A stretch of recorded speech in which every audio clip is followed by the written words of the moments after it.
Hi guys, Kaiser here. This is my first time speaking in a video, so I may be a little bit jumpy, a little bit nervous. I hope you can bear with me a little bit. This will be split into two separate videos. The first, I'll be showing you the general layouts of the display, how to operate it, and how to program it. And in the second video, I'll be explaining how this display actually works. So first of all, we are over here at the secondary control center.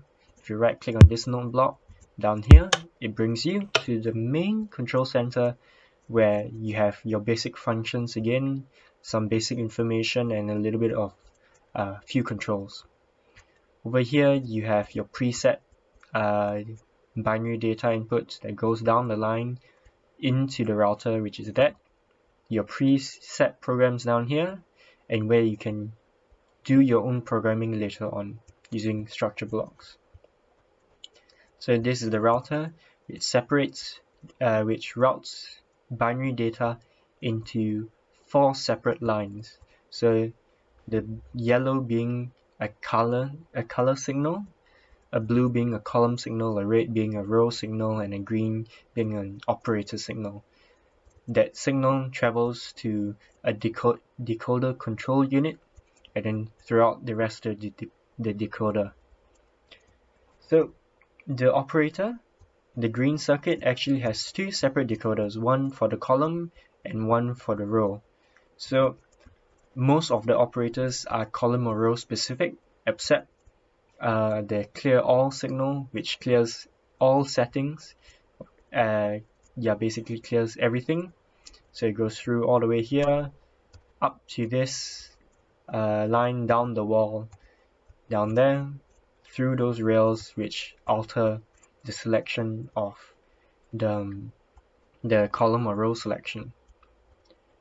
And over here we have the main bulk of the display with a 4x4 pixel generating 32 different colors. Up there you have the roof, which ensures that the average height of everything remains the same, and it makes sure that basically that a pixel would result from the block appearing down this column here. So if we go a little bit further down, here you have your instant wire coming all the way from the secondary control unit, and below down here you have your floor, basically, which again is used to control the average height, including that. Alright, so that is the very basics. Oh yeah, I should probably explain that this yellow segment here is the color decoder. So the color decoder, it determines what colors and what shades are used to be sent into the display to determine what height color pixel will appear at and what color it would appear at. So we have 32 different colors plus 5 separate shaders, 4 for one column and another one for a second shade column. As you can see, this glass block here is where a color block would be placed. So if I wanted a light blue color, it would appear here, down through that column, and then I'll have 2 shade blocks. If you go to my second video, I'll explain why you need 2 shade blocks, but in this column here there will be 4 separate shade blocks that will activate one at a time, and this column shade block, there's only one piston that fires. It's either extended or retracted.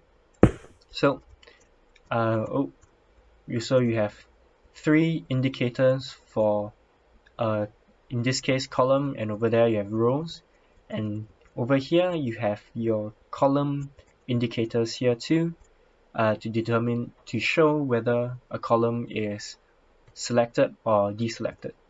These 3 indicators, the first being for the function of single selection, auto forward and auto backward. When they're golden, it'll be on. When it's gray, it's off. I'll explain further on the purposes of these indicators. And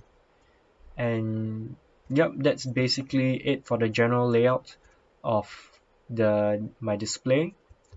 Down here, these are the preset binary inputs that you can use structure blocks to program. This is actually not necessary.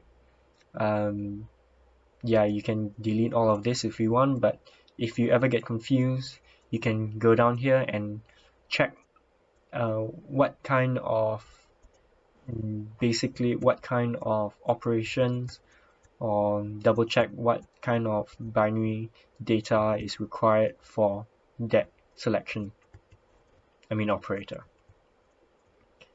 Okay, so now on to the actual operation of this display. So over here you have your main control room. Okay, I use wireless command blocks to just very quickly activate certain programs or teleport you around. It's not actually necessary. You could pull a line, but for simplicity's sake, I've decided to use command blocks. Again, this entire display is fully vanilla, except and all the command blocks are superficial, just teleporting you around, making sure your lines, helping you get around. So you can activate the first picture, which is a diagnostic image showing 32 colors in an 8x8 area, so it shows the colors twice. To teleport to that program over there. The second picture being the Pokeball, and the third picture being Mario. Over here you have your basic blocks used, so it just tells you what's the purpose of the blocks being used. Over here you have your preset inputs, so this preset input is for the colors, this preset input is for operators, your manual input with another selector panel here, so from first all the way to 32, and you have a delay signal, meaning that if you want to have a manual input over here, so let's say I want to send a signal of 8, but I want to see how it affects my display, you can use a delayed signal down here, which you can control the delay by adjusting the number of items in this hopper. So just click that, a display signal would be sent. Or if you want an instant signal, it's not really instant, but it just sends the signal with minimal delay, you can select any of these node blocks. It's the same for the other secondary control center on this one. So you have basic storage of random items. You can play some music when you're trying to figure out how it works. Your map that shows you, so this is the first level, second level, and third level, which is the map I'm actually using. So this is for each pixel is 1x1, and here it's 2x2, and here it's 4x4. Alright, you have your few basic controls.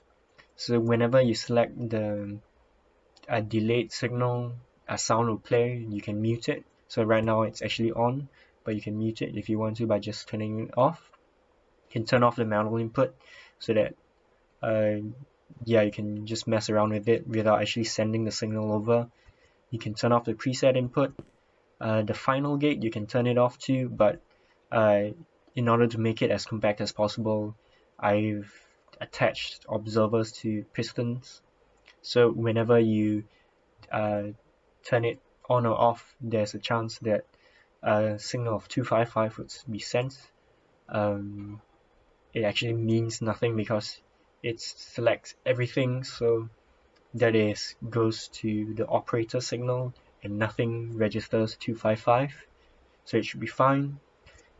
Open program override just forcefully opens up all the preset programs so you can actually activate them. If not, you have to manually go over there and turn it on, and then after that you can activate it remotely. Over here, this node block brings you up here, perfectly centers you around the map, and it uses fence gates on the inside because you actually need to be very close to be able to see it as large as possible. And this one brings you to the northwestern corner of the display, because over there it's a little bit too far from the bottom right corner of the display, so it doesn't update unless you're here or you go closer. This one brings you to the secondary control center. The purpose of the secondary control center is to be able to alter the map while having everything update. So with the current configuration of this map display, it can actually go up to 64 pixels wide, tall and wide. But unfortunately, you can only have an update radius of 32 pixels.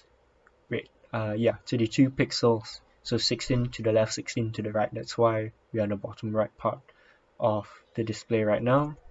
So this one brings you to this map again, brings you back. This activates the Pokeball image. This activates the Mario image. If you right click here, it brings you back to the main control center.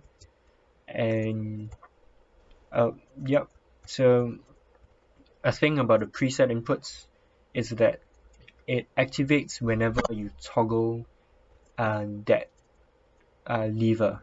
So basically what happens when I turn it off or turn it on, signal will be sent.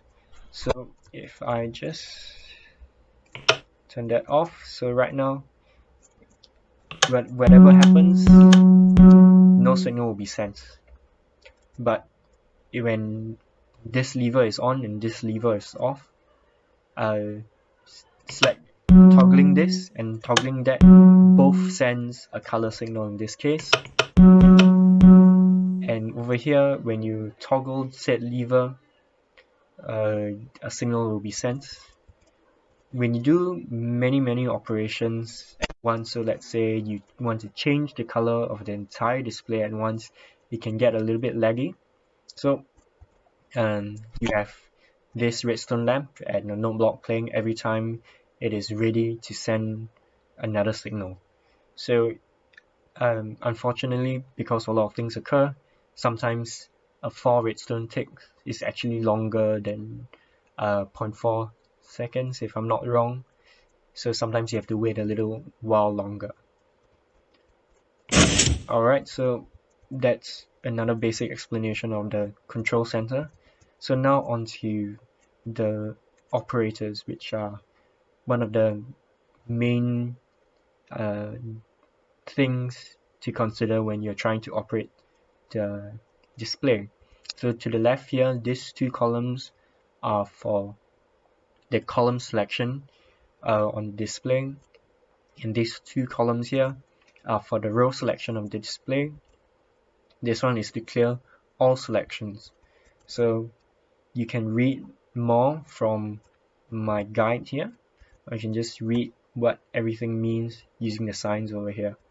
So the line is for clear, so meaning if, let's say, the first, fourth, and eighth pixels, eighth columns are on, selecting clear, we clear that those 3 columns selections. So basically whatever column selections are turned on will be turned off. Alright? A single selection basically means that whenever you send a binary data that goes to the column decoder, whenever you send that, it will clear everything before that column is selected. So let's say I'll showcase it later. This is your odd invert and your even invert. So it inverts the odd columns and it inverts the even columns. So if that, then the odd or even column is on, it will turn, this would turn, sorry.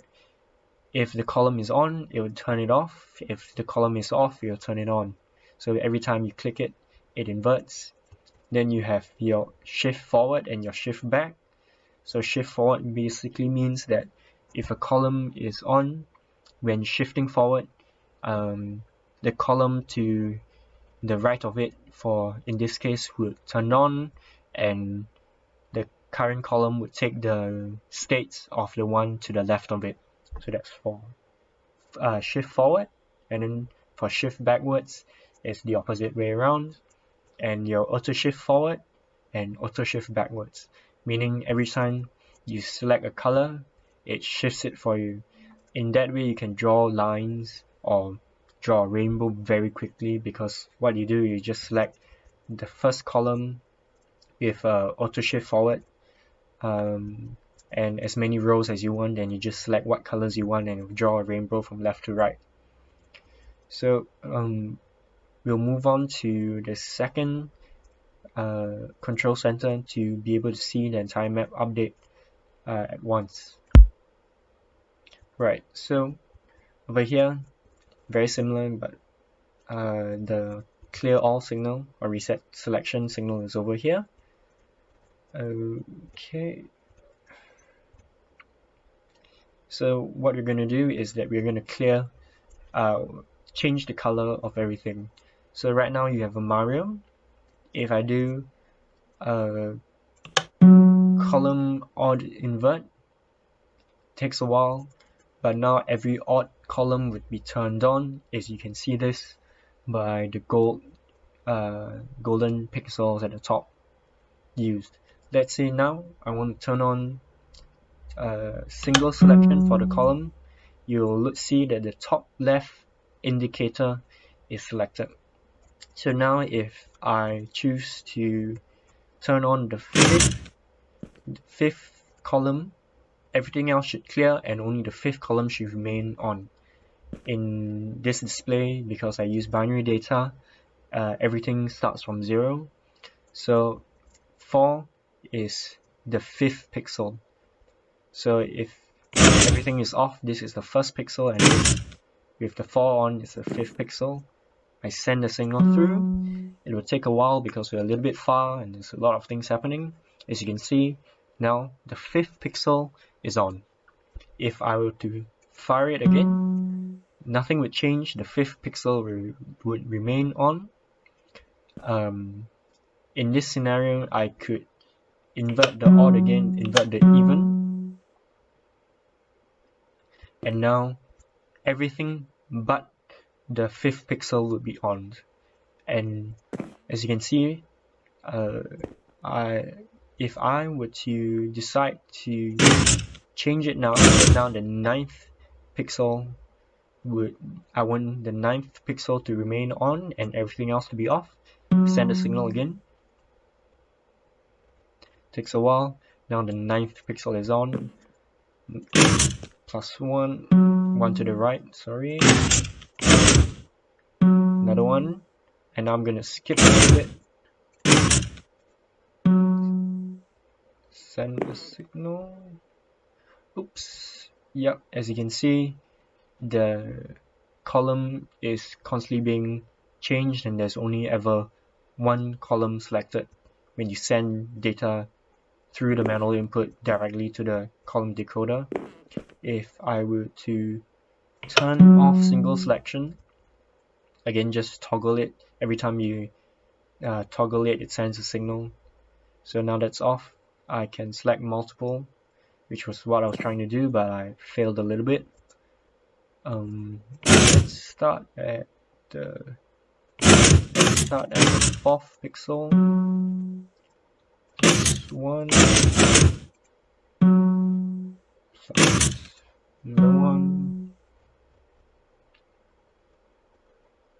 Alright, so right now, if you can see the gold pixels at the top, let's say I'm going to draw something diagonally. I want to draw a rainbow or whatever the case is. Let's say I want to maintain the selection, but I just want it either to the left or to the right. So in case I want it to the right, I just click that. The selection should move over 1 pixel. If I keep on doing that,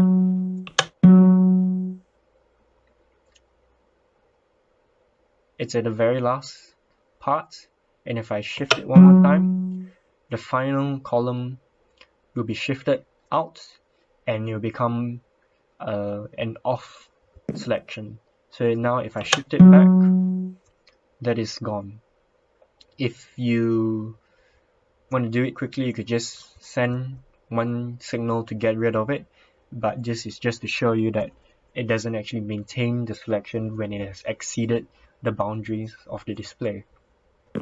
So now let's clear everything because I want to change the color of the entire display. So I clear everything, so all settings will disappear. I forgot to show the indicator, so let's just turn everything on, all the settings on. I'll turn on some stuff, other stuff too, and now you can see that all the settings are a bit of a mess. So if I want to get rid of it normally, I would have to do the exact same thing to toggle everything else, but I could just toggle that clear all signal, and all indicator settings, everything should clear, so nothing, everything is off. Now, in order to change the color of the entire display, I would invert the odd and even for the rows and columns. So everything should turn on. You don't actually need to wait for the map to fully update, because whenever this blinks, similar to the main control center, it means that signal has been sent off. Because everything has been synced properly, you don't need to worry about you can just send a signal every 4 ticks. So let's say now I want everything to be black.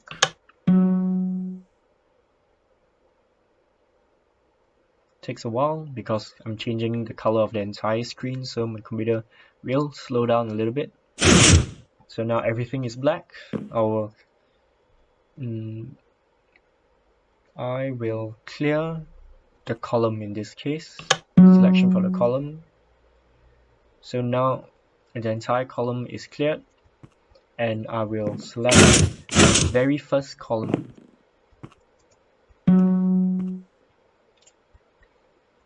And like I said previously, you can use an auto shift forward in this case. So in the auto shift forward, the indicator would be this is second one, and the auto shift backwards would be the third one. If the auto shift forward and back both on, it will cause a little bit of a weird situation. It's hard to explain, but I don't recommend it. So it's not actually included in the book, so just take note. So now, if I click a white color, the entire first column should change to white, and you can see that the column selection has moved one over. So I can just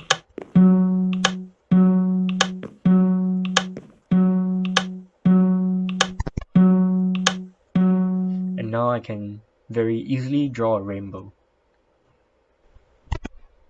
Right, if I were to go to the first column again,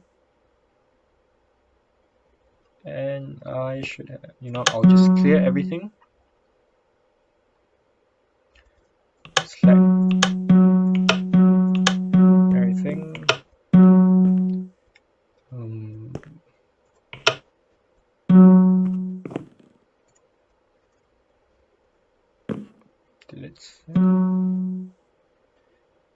as you can see, it took a little while for that last signal to be sent because my computer was a little bit slow.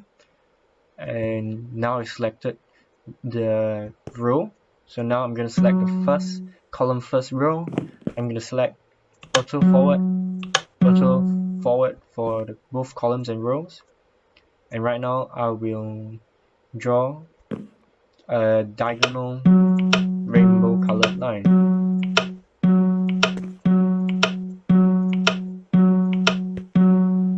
As you can see, I draw a straight line diagonally, and you can do this at any 45-degree angle. So in this case, I drew from top left to bottom right. you can do the opposite using the auto backwards. So you can draw from bottom right to top left.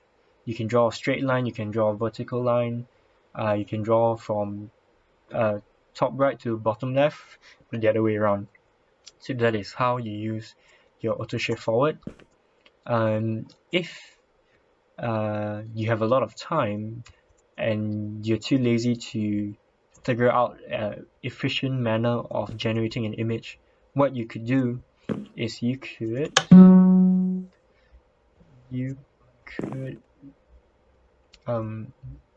is it I will clear everything first.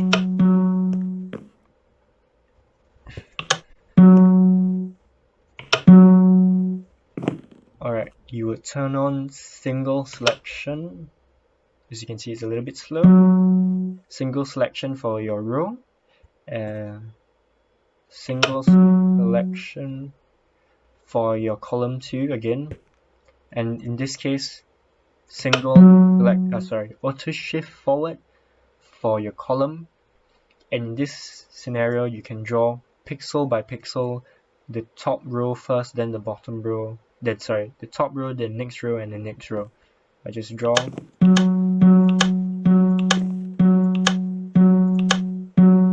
So I've drawn. I forgot to send the initial selection.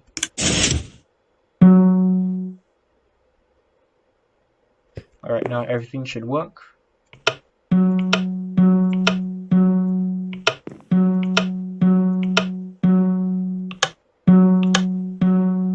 So I've drawn 8 pixels on the top column, and now I can go to the next row by either using the shift forward, but the shifter functions are actually very laggy. So in this scenario, since I've turned on single selection, what I could do is I could just turn on the next row,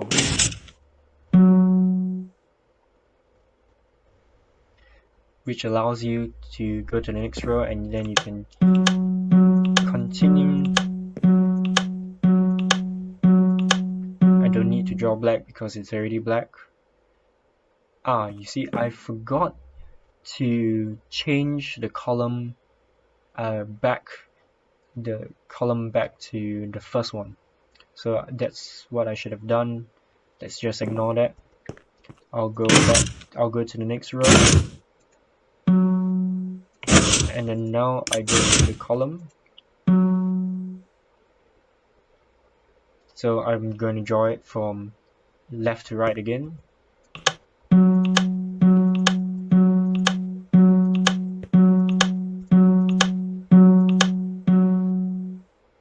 And this allows me to very slowly generate an image, pixel by pixel.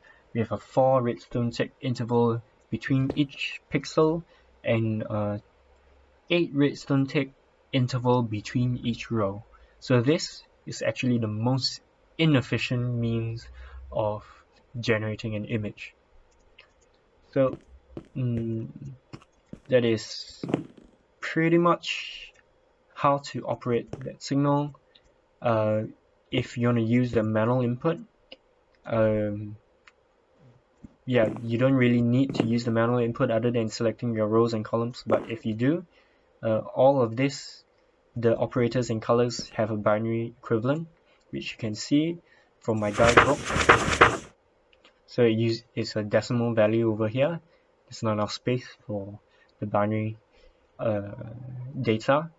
So let's say I want to invert the odd columns. I would just put a value of 4 over here. So value 4 is that. Send a signal down. In this case, this is an operator, so I need to select the operator, and then it will send a signal. Or let's say I want to do a let's pick a weird number. let's do 13, which is a row auto shift forward. I ran out of space there, so just put 4. So 13 is 12, 13. So this will select an auto shift forward. If you want to use select colors, it starts from 0 to 8 down to 31. Sorry, 0 to 7 down to 31 there. So it goes 7, 8, 15, 16 to 23. Yeah, wait, 23, 24 to 31. Over here, I currently have it as off. The off, when this lamp is off, it just uses command blocks to wirelessly activate, send the data right next to the router. Because instant wire is quite laggy, it alters a lot of blocks at the exact same time. But if you want to remain fully vanilla, just turn it on, and the signal will be diverted into the instant wire. It is slightly slower. I think 3 or 4 redstone ticks, I do not remember. Yep, that is the basic operation of the display, and now on I will go to, oops, wrong button. I'll go over into how to actually program it. So over here we have a diagnostic image. So right now, as you can see, most of it is black. This line here is the override. So if let's say the override is off, all of this will be turned off. That means that you need to manually turn that program on. So whenever you are editing a program, you want it to be off, because whenever you use the structure blocks to place, or you want to edit that binary data, it might send a signal down and cause a whole lot of updates, which will slow down your programming and cause a bunch of problems. In this case, don't need to worry about that. Over here, I've done 3 preset programs. When using a structure blocks, you will place colored concrete above to help you very quickly determine where the binary data is at. So over here, first I have green, which is operators, followed by color operator, column operator, row, color. So I recommend, unless you're fully certain, I recommend that you start all programs with a clear all signal. So just operator, white for non-specific, so it doesn't specify whether it's a column or a row, and operator, there's actually only one of it. So white tends to be clear all, or clear whatever, reset whatever in the entire display. So this clears all settings. It inverts odd, inverts even columns, and for row, followed by color and a few basic functions. So this is operator column single selection, and then I select the first column to get ready. Operator column auto shift forward, operator row single selection. Yeah, then I select the first row, and like I said, using the most inefficient method of programming an image, you just go color by color, line by line, and then once you're at the end of the line, you do select the first column again, and then the next row, and you just go all the way down one by one.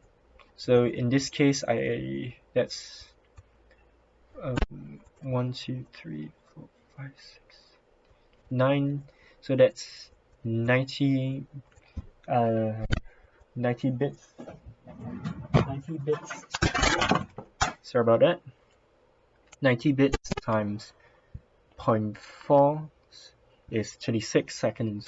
So this diagnostic image actually takes 36 seconds to complete. As you can see, my image is black with a few stripes, and if I select this signal, the program will be sent off. It takes a while. I will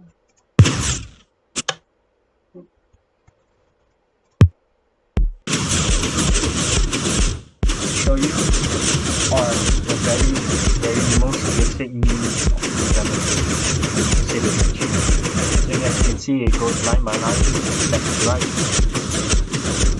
It goes through all 22 colors twice to form an 8x8 image.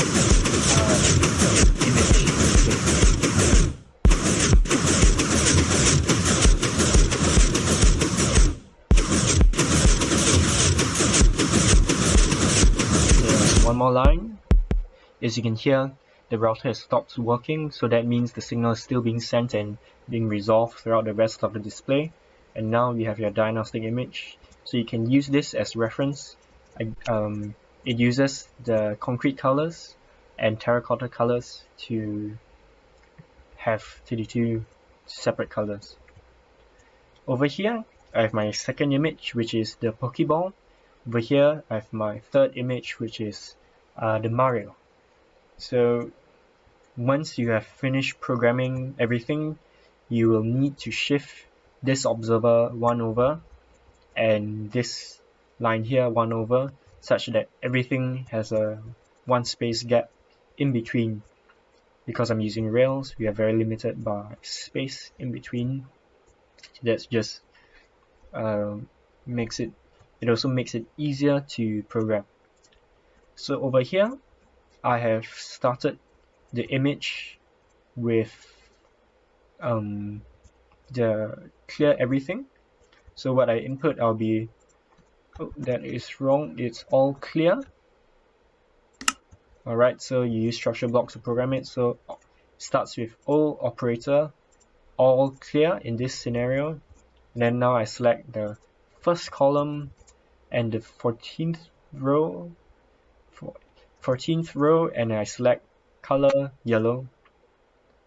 So as you can see, the first column and the 14th row has a white pixel, and if I send the program down now, it will take a while,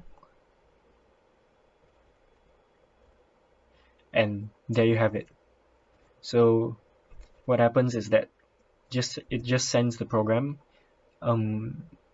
There's also a few other, no, actually there's only really one other binary data set that is not that's not written down, which is blank.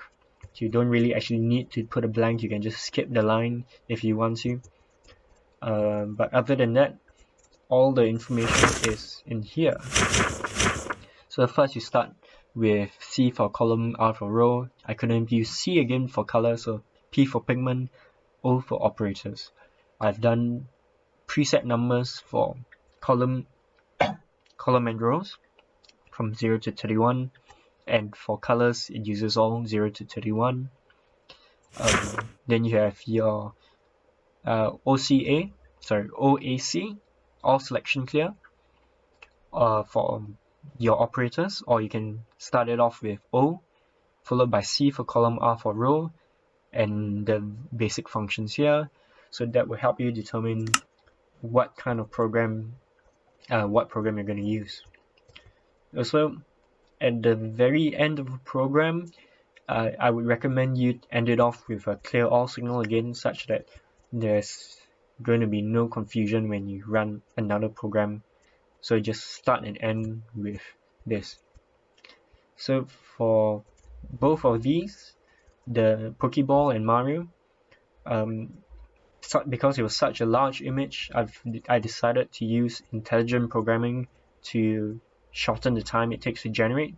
If not, I don't remember exactly, but I think it will be 4 times longer. But I managed to get both signals to be completed in less than 60 seconds. If you remember, I said the diagnostic image takes 36 seconds. So these two are definitely less than 60 seconds. If we head over to the top right corner of the map, down here I have my basic layers that I use to generate said image.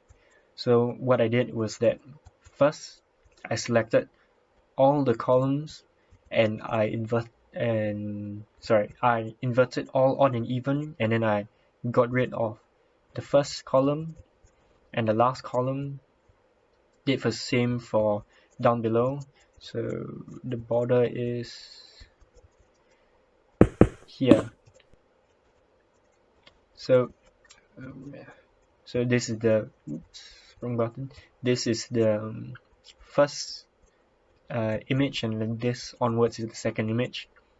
So what I did is that I filled it first with red terracotta, then concrete, and then pink. Each step overwriting the previous one with a little bit less, allowing me to get these lines as quickly as possible, followed by this black circle, and I managed to get these lines over here being selected at the same time. So I just go through line by line. So I do this. So basically I fill in slowly the circle, and then finally ended off with a little bit of touch up. So if you look down there, that is still red, so I make it white, fill in a little bit of extra color in over there, fill in the leftover black, white, gray, whatever, and that generates the Pokeball. Over in the Mario, what I did was, again, I inverted odd and even columns, got rid of the edges, and then I just did a auto shift forward for the row, and did red, peach, over here. Then I jump up again to the first row. I got rid of a few columns, white, and then went down the line before switching to blue. Doesn't actually take more bits to switch from one color to the next, because every time you send a color, you still send one bit, so it doesn't take more time to change color, but instead you just do what is more efficient. So blue, then brown, the hair, the eyes, and a little bit of touch up, and that's it for how you do intelligent programming for an image. So that's how you program, and yep, that's about it. All the basic information should be in my guidebook. If you don't mind having a little bit of blue in your image, what you can do is you can use the second level image over here, and as you can see, you can actually see the diagnostic image through, except with a little bit extra blue. It could be larger. I personally don't really like it, but if you want to be able to see it better, you could use that. If not, just have 4x4 blocks for single pixel, and you get to see your entire image.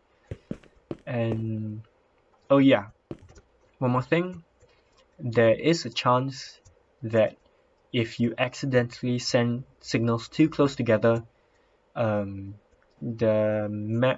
display can screw up a little bit. So this will just be a quick explanation. So basically it uses repeater locking. So you see this repeater is locked on, this repeater is locked off. So what happens is that this piston is on. There's a rare chance that if you send a signal too fast, a block will get spit out. In this scenario, it's very hard to figure out what blocks have been spit out and what blocks have not been spit out.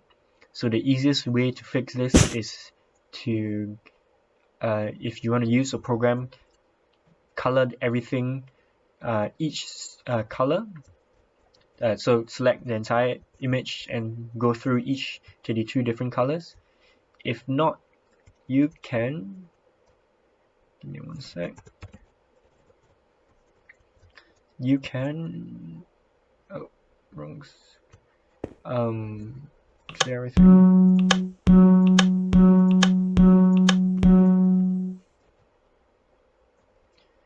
So where? Yeah. Oh, I forgot to turn on preset inputs. So clear everything.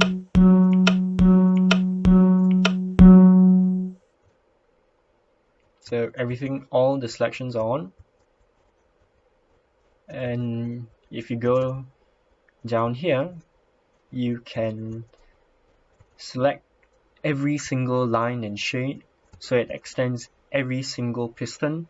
This will cause a lot of lag, but if you're too lazy to figure out which blocks have been spat out, just click that. Everything should turn to a terracotta black in this scenario. Fix a wall.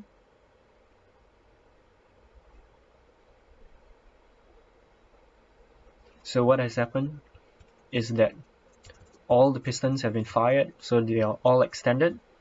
So if the block has been spit out, now the piston is extended. And remaining with selecting all columns and rows, you can go into the no activation, which basically means that no pistons will be extended, and goes to the base color, which, like Windows, is a blue screen of death. And yep, and then you can set whatever color you want again. So I want it orange, and the signal will be sent. Whenever it's updating, because the pistons are moving, it turns gray. So now you can see it's orange. Again, we are too far from the bottom right of the image. You can go here to update the image, bring back, or you can use the secondary control center, and that's my display. Thank you for watching. I'm quite new, so I'm not sure whether I should be saying this, but please leave a like and subscribe if you want more content. Thank you.